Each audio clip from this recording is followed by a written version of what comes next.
एक समय की बात है। एक खूबसूरत बादशाहत में बारबी नाम की एक लड़की रहती थी।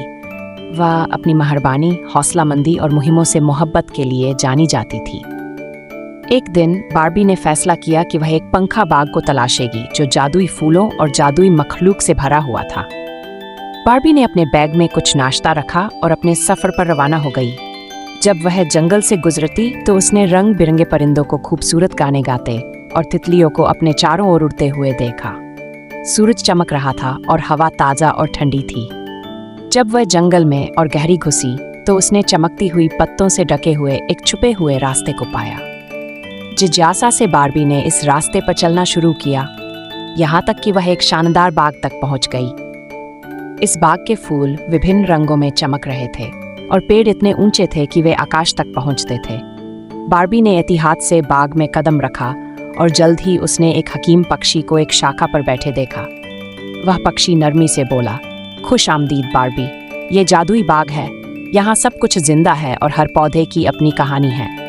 क्या आप कहानी सुनना चाहेंगी? पक्षी ने पूछा। बारबी ने खुशी से सिर हिलाया और पक्षी ने कहानी शुरू की।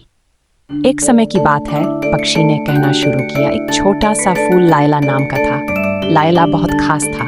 उसके पास ये क्षमता थी कि वह किसी भी शख्स को अपनी तरफ देखकर मुस्कुरा दे। मगर एक दिन एक तूफान आया और लायला को उड़ा कर ले गया। बाग उदास हो गया और उसका जादू खत्म हो गया। मगर फिर एक बहादुर लड़की बिल्कुल आपकी तरह इस बाग में आई और लायला को फिर से ढूंढ लिया। उसने लायला को मिट्टी में वापस लगा दिया और बाग का जादू वापस आ गया। बारबी ने कहानी पर मुस्कुरा कर कहा।